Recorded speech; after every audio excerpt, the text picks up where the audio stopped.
No sé si tú alguna vez has sentido esa punzada en el estómago cuando algo no cuadra, pero no puedes explicarlo. No es una pelea, ni una mentira obvia.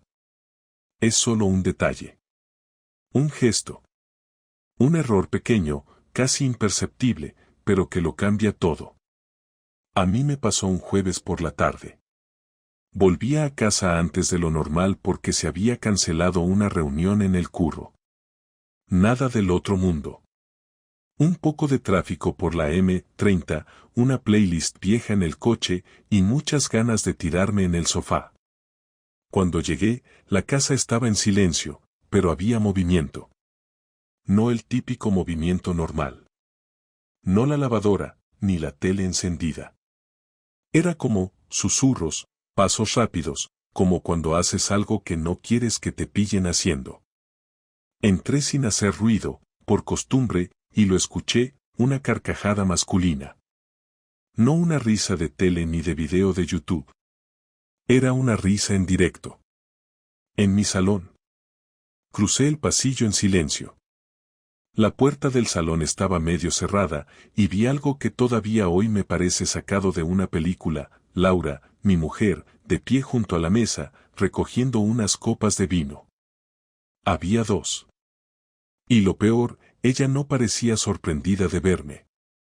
Ni siquiera nerviosa. Solo dijo, anda, no sabía que llegabas tan pronto. Así, como si nada. ¿Has tenido visita? Le pregunté. Sí, ha venido Claudia a tomar algo. Se acaba de ir. Claudia.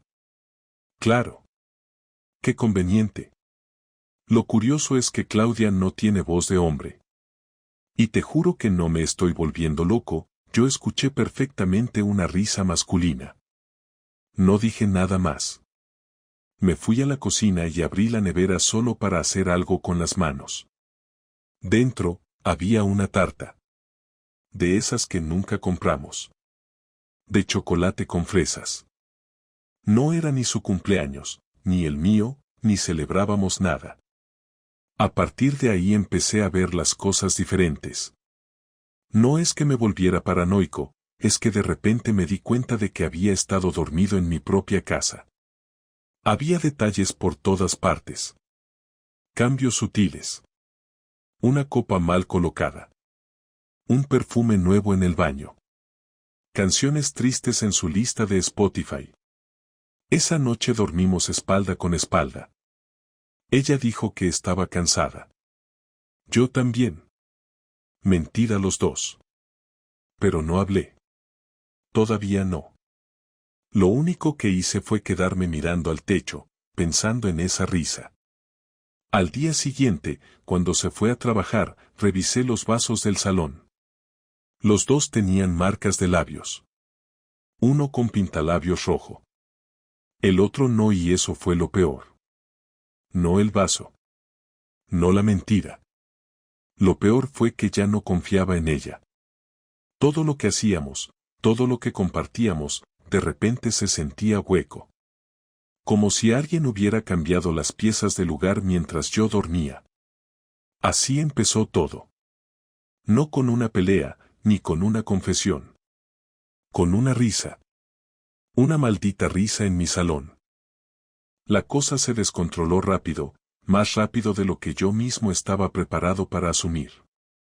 Pasaron solo 3 días desde aquella risa en el salón, pero sentí que cada minuto me empujaba más a una conclusión que no quería aceptar. Laura no cambió de actitud, seguía comportándose como si no pasara nada, como si todo estuviera en su sitio, pero esa calma suya se volvió sospechosa para mí. La manera en que me miraba, sin quedarse mucho rato, o cómo se metía en la ducha nada más llegar del trabajo, no eran señales evidentes por sí solas, pero juntas empezaban a formar un cuadro. Lo más raro fue el domingo. Salió temprano, dijo que iba a casa de su madre a llevarle unas cosas. Lo dijo como quien informa que va al supermercado, sin emoción ni urgencia. Le pregunté si quería que la acompañara y me soltó que prefería ir sola porque iban a hablar de algo familiar, algo que le preocupaba a su madre, y que mejor no mezclar. No insistí, pero me dejó una espina. Después de desayunar me senté frente al ordenador, sin saber qué hacer, solo con la sensación de que debía hacer algo, aunque no sabía el qué exactamente. Y ahí fue cuando me acordé de que, hacía años, cuando nos mudamos, contratamos un servicio de seguridad para la comunidad, uno que tenía cámaras de la entrada del edificio, el garaje y las zonas comunes. Nunca les presté atención. Pero esa mañana se me ocurrió revisar si había manera de acceder a las grabaciones. Me metí en el portal web de la empresa y, para mi sorpresa, todavía teníamos acceso.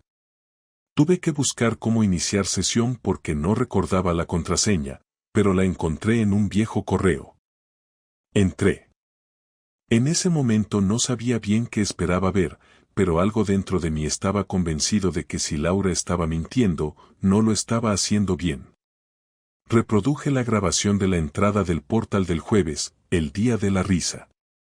Pasé las primeras horas rápido, hasta que la vi salir sobre las 6, con una chaqueta que no le había visto antes. Avancé más, buscando si alguien había entrado poco después.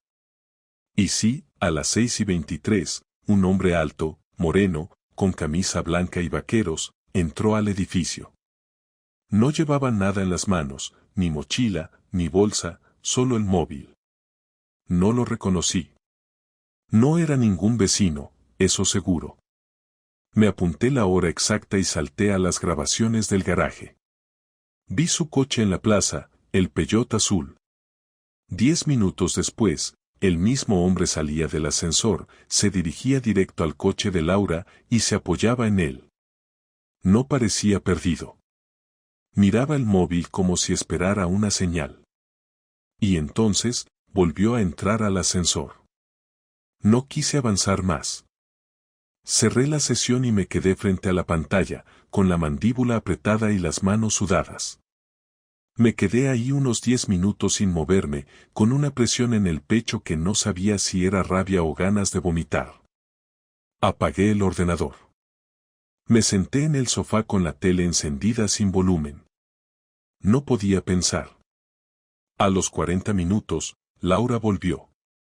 Entró como si nada, dejó las llaves en la entrada y me saludó con un beso rápido en la mejilla. Olía a perfume, uno dulce que no solía usar. Me preguntó qué tal la mañana, le dije que bien, que había estado viendo una película. Asintió y se fue a la habitación. Todo normal, como si de verdad hubiera estado con su madre. Me acerqué a la puerta del dormitorio y le pregunté cómo estaba su madre. Me dijo que algo preocupada por unas pruebas médicas, pero que no era nada grave. Yo asentí. Todo era mentira, y lo peor es que ni se esforzaba en esconderlo. Durante la comida, hice lo que nunca había hecho, mentí yo también. Le dije que en el trabajo me ofrecieron participar en un programa de formación los fines de semana, fuera de Madrid. Su cara fue un poema de sorpresa mal disimulada, pero lo encajó rápido. Me preguntó cuánto duraría, le dije que un mes, empezando el próximo fin de semana. Dijo que era una buena oportunidad. Ahí supe que si yo desaparecía un par de días, no le molestaría en lo más mínimo. Y eso fue lo que me dio la última confirmación. No fue una confesión, ni un mensaje encontrado, ni una pelea. Fue la tranquilidad con la que aceptó la idea de estar sola.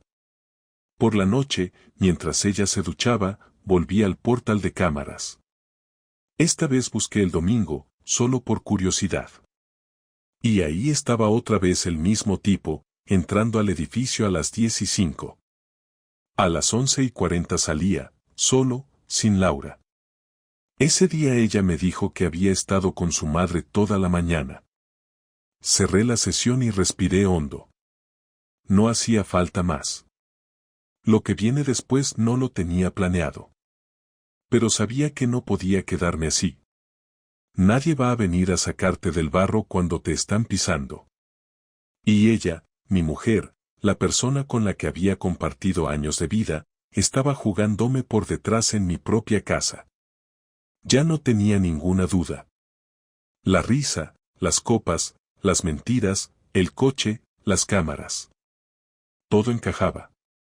Laura me estaba siendo infiel, y lo hacía sin remordimientos, como si yo ya no importara. Pero lo peor estaba por venir, porque ahora yo ya no iba a quedarme sentado. Había descubierto lo que hacía. Lo siguiente era que ella lo supiera también. Pero a mi manera. No con gritos. No con reproches. De otra forma. El jueves siguiente fue el día que decidí enfrentarla. No podía seguir haciendo como si nada pasara, ni mirarla sabiendo que por dentro me hervía la sangre cada vez que me sonreía. Había pasado una semana desde que vi los vídeos del portal y el garaje, una semana en la que ensayé 1000 veces cómo decirlo y 1000 veces me quedé callado, hasta que me di cuenta de que cualquier frase sonaría igual de ridícula porque no hay forma correcta de pedirle a tu mujer que te diga con quién se acuesta. Ese jueves ella tenía la costumbre de volver tarde porque, según decía, había una reunión mensual con su jefe y el equipo, y yo ya sabía lo que significaba eso. Así que salí antes del trabajo y me fui directo al edificio. Aparqué el coche a una manzana de casa, esperé casi una hora dentro del coche, sin música, sin aire, solo mirando el reloj. A las 7:30 apareció su coche en la esquina y justo detrás, un Audi gris que no conocía. Los dos aparcaron cerca del portal. Laura bajó, se arregló el pelo y se quedó mirando el coche gris. De él salió el mismo hombre que había visto en las grabaciones. No hubo abrazos, pero sí ese tipo de mirada que no deja lugar a dudas. Caminaron juntos hasta la entrada. Ella sacó las llaves y él se quedó esperando, mirando alrededor. Entré al edificio detrás de ellos, en silencio. No subí enseguida, esperé unos minutos en el portal fingiendo que hablaba por teléfono, hasta que escuché la puerta de nuestro piso cerrarse. Subí despacio y, al llegar al rellano, escuché pasos dentro y algo de movimiento. No había risas esa vez, pero sí el silencio incómodo de dos personas intentando parecer tranquilas. Toqué el timbre. Pasaron unos segundos hasta que Laura abrió la puerta, con una cara que no supe si era sorpresa o miedo. Detrás de ella, el pasillo estaba oscuro. ¿Qué haces aquí?, preguntó con una voz que no usaba desde hace años, fría, sin afecto. Vivo aquí, respondí. Me apartó la mirada y dijo que pensaba que iba a estar en el trabajo hasta tarde. Le dije que había terminado antes, que me apetecía cenar con ella. Me hizo un gesto para que entrara, dudando, y cuando crucé el umbral, vi el abrigo del tipo colgado en la silla del recibidor. No lo tocó. No se molestó en esconderlo. Eso fue lo que más me dolió, la falta de esfuerzo, como si todo le diera igual. ¿Dónde está?, le dije mirándola. ¿Quién?, contestó, pero su voz tembló. El que acaba de entrar contigo. No me mientas, Laura, porque ya lo sé todo. No respondió, solo bajó la cabeza. En ese momento, el tipo apareció al fondo del pasillo, con una cara entre asustada y desafiante. Era más joven que yo, eso lo vi enseguida, 30 y pocos, con la camisa desabrochada y el cinturón mal puesto. Me miró intentando mantener la compostura, pero estaba claro que no sabía dónde meterse. No quiero líos, dijo él, levantando las manos. No los tendrás si te largas ahora mismo, le contesté. Laura intentó interponerse, le pidió que se quedara, pero él ni la escuchó. Cogió su abrigo y salió sin mirar atrás. La puerta se cerró y quedó solo el ruido del ascensor bajando. Ella se quedó quieta, mirando el suelo. Me acerqué despacio, sin gritar, sin decir nada durante varios segundos. ¿Desde cuándo?, pregunté finalmente. No lo sé, dijo. No tiene sentido hablarlo ahora. Claro que tiene sentido. No vas a salirte con la tuya fingiendo que no ha pasado nada.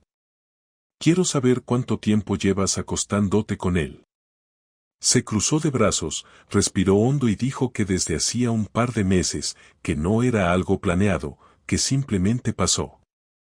Dijo que se sentía sola, que últimamente no hablábamos, que necesitaba sentirse viva. Esa frase me hizo perder el control. ¿Sentirte viva? ¿Y la solución era traerlo aquí, a mi casa, a nuestra cama? Grité por primera vez en años, con la garganta seca. Ella se defendió diciendo que no lo planeó, que solo se habían visto algunas veces y que no significaba lo que yo creía. Le dije que dejara de decir tonterías, que había visto los vídeos, que sabía cuándo entraba y cuándo salía. Entonces su cara cambió, ya no era miedo, era una mezcla de rabia y vergüenza. ¿Me estás espiando?, dijo, como si la culpa fuera mía. No, Laura, me estás engañando. No confundas las cosas. El silencio que vino después fue lo más tenso que he vivido. Se apoyó en la mesa del comedor, sin mirarme, y dijo que no sabía cómo llegamos a eso, que ella tampoco se reconocía. Yo no respondí porque no quería oír justificaciones vacías. Caminé hasta la habitación, abrí el armario y empecé a sacar sus cosas sin pensar demasiado.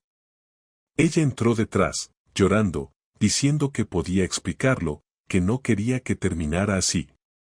Le dije que no me interesaba su explicación, que las cosas se explican antes de traicionar a alguien, no después.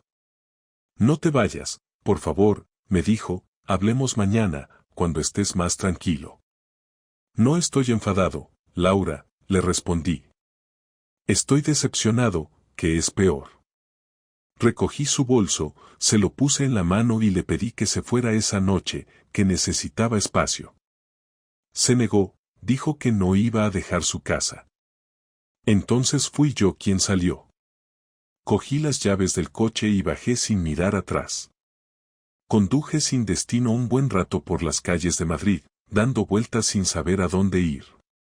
Aparqué en un aparcamiento cerca del río y me quedé dentro del coche, con el motor apagado, hasta que el reloj marcó la 1 de la madrugada.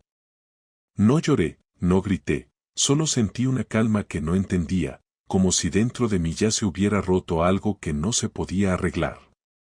Sabía que no era el final, porque todavía quedaba lo peor, lo que venía después de aceptar que te han mentido y empezar a pensar cómo devolver el golpe. Al volver a casa, ella dormía en el sofá. O fingía dormir. No dije nada, pasé de largo y me encerré en la habitación. Ya no quedaban dudas. Lo siguiente no sería una conversación. Sería otra cosa. No me voy a poner a describir planes como si fueran escenas de una película porque no suelo pensar en la venganza como algo romántico. Lo que hice fue frío, calculado y pensado para doler donde más le dolería a ella, en la red de gente que la respaldaba y en la fachada que había construido durante años, y lo hice con pruebas que no se podían negar. Durante los días siguientes a la confrontación, dormí poco y trabajé mucho en silencio, porque la rabia me daba claridad y no quería que nada me sorprendiera. Lo primero fue consultar con un abogado con quien había hablado una vez por un tema de impuestos, no porque quisiera entrar en una sala de juicios de inmediato, sino para entender mis opciones legales y asegurarme de que todo lo que iba a mover estuviera cubierto por papel y por procedimiento, así que le mostré las horas de entrada y salida de las cámaras, las capturas de pantalla con las fechas, las notas con las veces que él había subido y bajado del coche y la lista de llamadas sospechosas que yo, con mala conciencia, había conseguido anotar durante esas semanas. El abogado me dijo sin rodeos que había suficiente para causar problemas profesionales si la empresa de Laura valoraba la reputación, y también para negociar desde una posición fuerte en cualquier trámite de separación si eso llegaba a ocurrir, y aunque no me gustó tener que usar el tambor de la ley como arma, comprendí que la verdad puesta en orden público y administrado por terceros no dependía de mi palabra contra la suya. A partir de ahí organicé las pruebas en 3 paquetes diferentes, el primero fue para su madre, el segundo para recursos humanos de la empresa donde ella trabajaba y el tercero para el director del centro donde el hombre joven daba clases de fitness los martes por la noche, Porque sabía que era fácil para ellos entender el daño de una relación con alguien comprometido y que en todos esos sitios había nombres que, al recibir documentos serios con fechas y fotos, reaccionarían antes de preguntar. No lo hice con rabia descontrolada, lo hice con la intención de que no quedara lugar a interpretaciones cómodas. Imprimí capturas de la cámara del portal y del garaje, fotos de los dos entrando juntos, las huellas de las copas en la mesa, un listado con las noches en las que ella había dicho una versión y las horas en que las cámaras mostraban otra cosa, y un sobre con una carta breve y directa. En la carta no había insultos, solo la orden de leer, la constancia de los hechos y la fecha en que yo, si no había respuesta, procedería a tomar medidas legales formales. Mandé el paquete a la madre de Laura a primera hora del lunes para que se lo encontrara en la puerta al regresar de su paseo. Lo entregué en persona en Recursos Humanos al mediodía con la excusa de una reunión sobre asuntos personales de la pareja de una trabajadora para que no lo tiraran a la primera. Y marqué una cita con el director del gimnasio donde el tipo trabajaba para dejarle el dossier y preguntarle si, por el bien de los clientes y su imagen, quería comentar aquello internamente.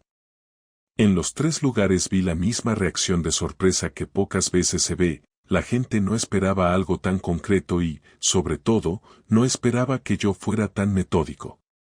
No fue una acción violenta en el sentido físico, pero sí fue una intervención que desestabilizó su red de seguridad y la puso en evidencia ante quienes más le importaban. Mientras tanto, administré mi vida práctica, cerré cuentas conjuntas hasta donde me lo permitió el asesor legal para que el dinero no se moviera a escondidas. Organicé el traslado de documentos importantes a un cajón de seguridad que había pagado semanas antes y empecé a dejar pequeñas señales de que estaba dispuesto a dar pasos mayores. Contraté un pequeño guardamuebles y empecé a llevar allí objetos personales que no quería ver dañados ni usados como argumento sentimental, no por miedo a que ella los rompiera, sino porque no quería tenerlos delante de alguien que se había acostumbrado a ignorar mi presencia. Lo hice todo a la vista, sin subterfugios que pudieran convertirlo en delito, pero porque quería que ella sintiera la pérdida del control, que viera que yo no era un bulto que se adaptaba a su vida sino una persona capaz de actuar. No disfruté cada caja que embalaba, no me sentí triunfador al meter en un saco sudaderas con olor a años compartidos. Y la sensación que me quedó fue más parecida a la de quien recoge escombros después de un incendio que a la de un héroe en el clímax de una historia. Cuando los paquetes comenzaron a surtir efecto, las llamadas y los mensajes cambiaron su tono. No me refiero a mis propios mensajes, sino al eco que produjo aquello en su teléfono. Su madre me llamó una tarde sin poder disimular la decepción. Recursos Humanos me pidió una reunión para hablar de una situación delicada y el gimnasio puso a su empleado en una pausa administrativa mientras revisaban su conducta. Fue una sucesión de cierres que ella no había previsto y que, por primera vez desde que nos conocíamos, la pusieron en la defensiva. En uno de los correos que recibí de la dirección de su empresa, un mensaje corto y profesional, había un párrafo que decía que la reputación interna y el posible conflicto de intereses eran cuestiones que debían tramitarse con seriedad. Esa línea me dio la medida de lo que había logrado. No la había humillado en la calle, no había gritado en restaurantes, no había hecho nada visible que luego me hiciera sentir culpable en el juzgado, pero la exposición organizada afectó su entorno y la obligó a responder.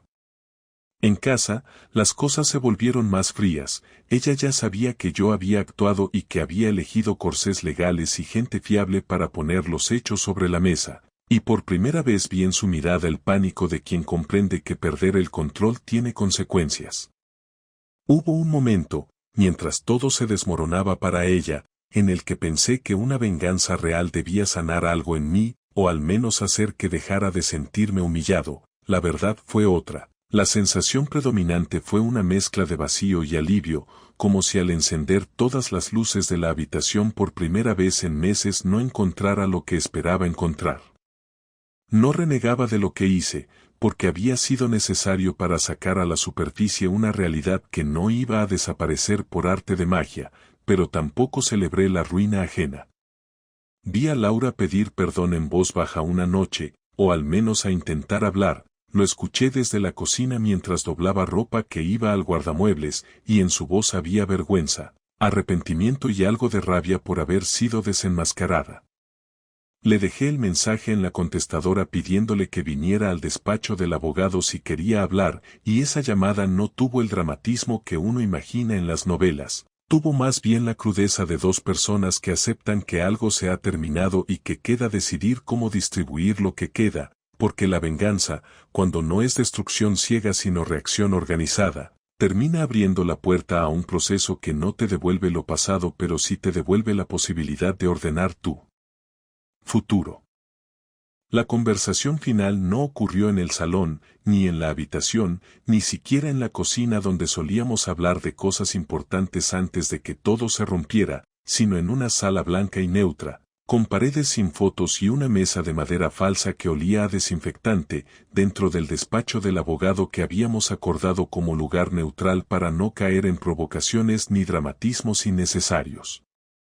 Laura llegó puntual, sin maquillaje, vestida de manera sencilla, con una carpeta en la mano que apenas miraba, y se sentó frente a mí como si no supiera si tenía derecho a ocupar el mismo espacio. El abogado hizo una breve introducción, explicó que no era necesario un divorcio inmediato si ninguno lo solicitaba aún, que podíamos dejarlo en separación de hecho mientras resolvíamos lo práctico. Y luego nos dejó solos durante media hora, con la promesa de volver para cerrar lo hablado en un acta privada. Nos quedamos en silencio un rato que no medí pero que se sintió largo, como si ella esperara que yo tomara la iniciativa de romper el hielo, y yo no quería hacerlo por orgullo y por cansancio. Fui yo quien habló primero, pero solo porque ya no aguantaba más el peso de su mirada.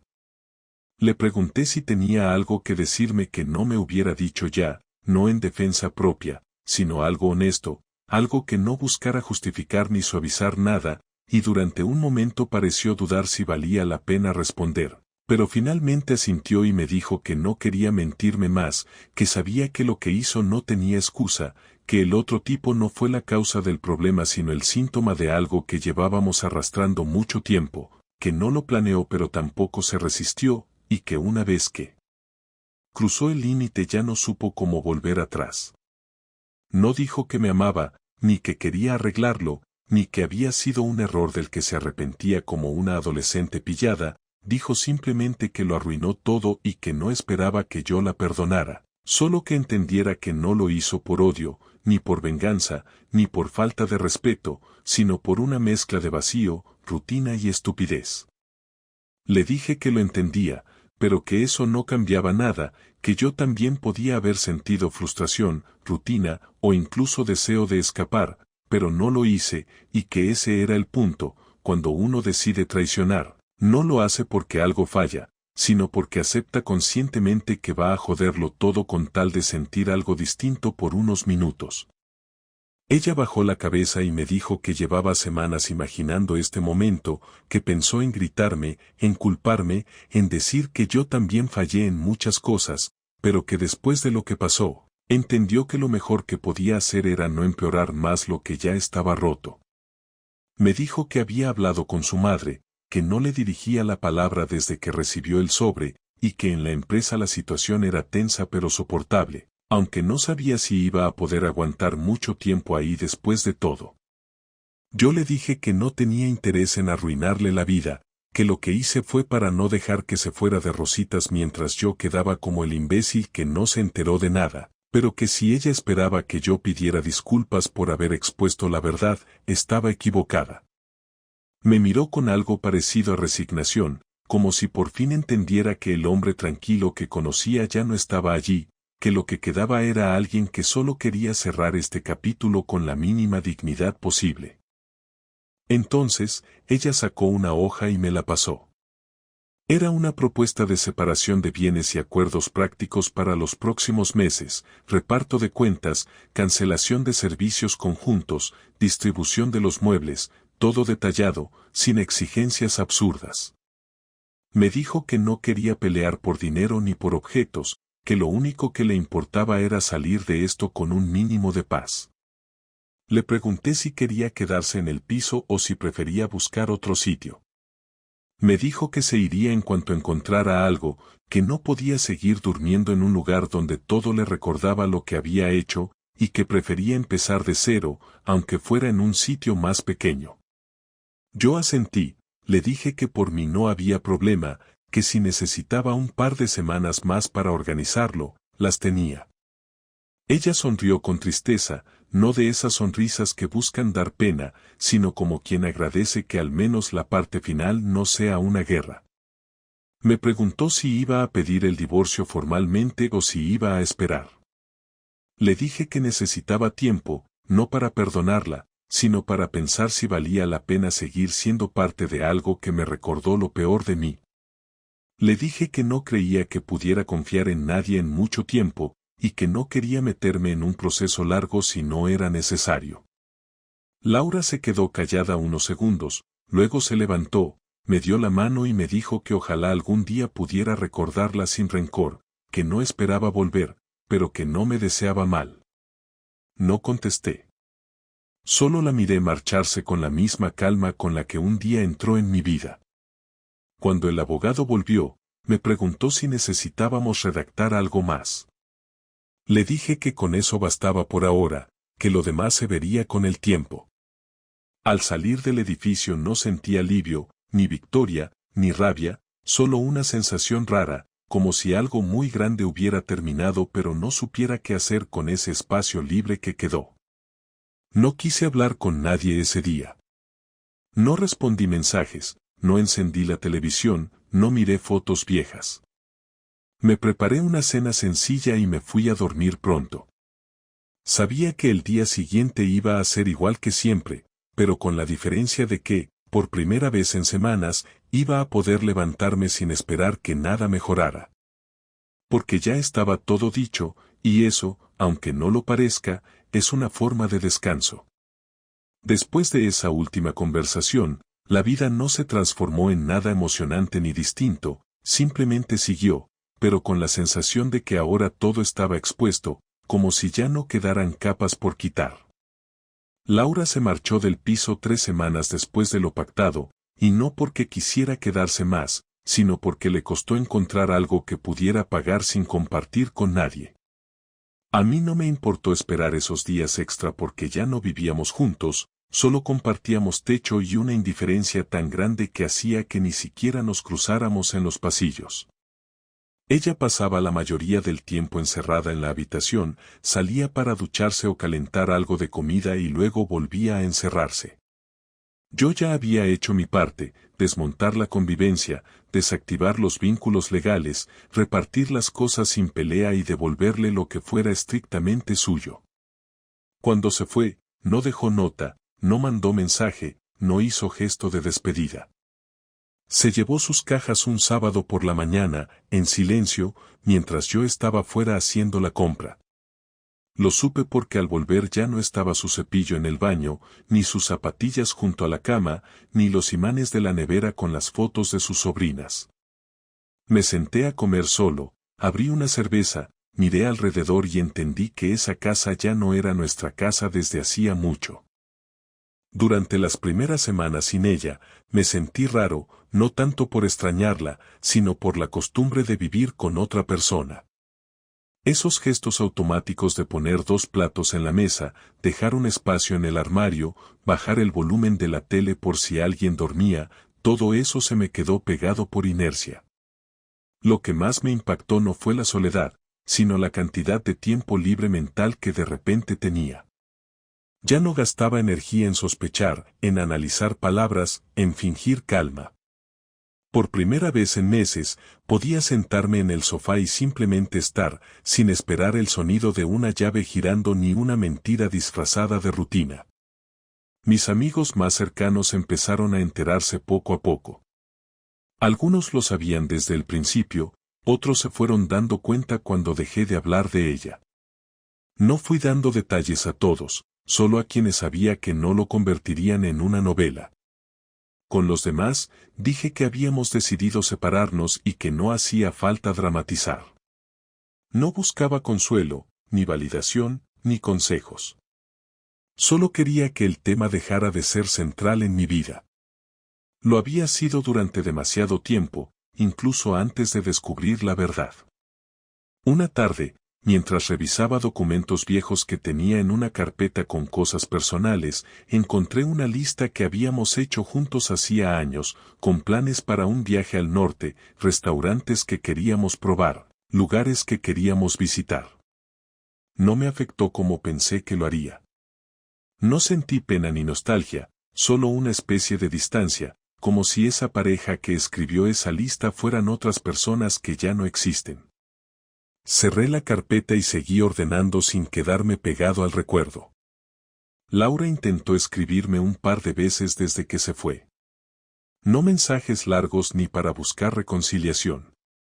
Solo preguntas sueltas, si podía pasar a buscar algo que se le olvidó, si ya había recibido la carta del banco que llegaba a nombre de los dos, si me molestaba que usara mi contacto de un proveedor para su nuevo trabajo. Respondí lo justo. Ni frío ni cálido. Concreto. No le deseé suerte, pero tampoco fui cruel. No por bondad, sino porque ya no tenía necesidad de hacerla sentir nada. Esa fue la señal más clara de que ya estaba fuera de mi vida de verdad. No quería dañarla, pero tampoco me importaba si le iba bien o mal. A nivel práctico, me adapté rápido. Volví a cocinar solo para mí, limpié la casa a mi ritmo, organicé una habitación para convertirla en espacio de trabajo los días que podía hacer teletrabajo, y me impuse una rutina que no dependiera de nadie. Me di cuenta de que mucha gente confunde estar solo con estar mal, y no es lo mismo. La soledad, cuando no es impuesta sino elegida, se vuelve un espacio donde todo es más claro, menos ruidoso.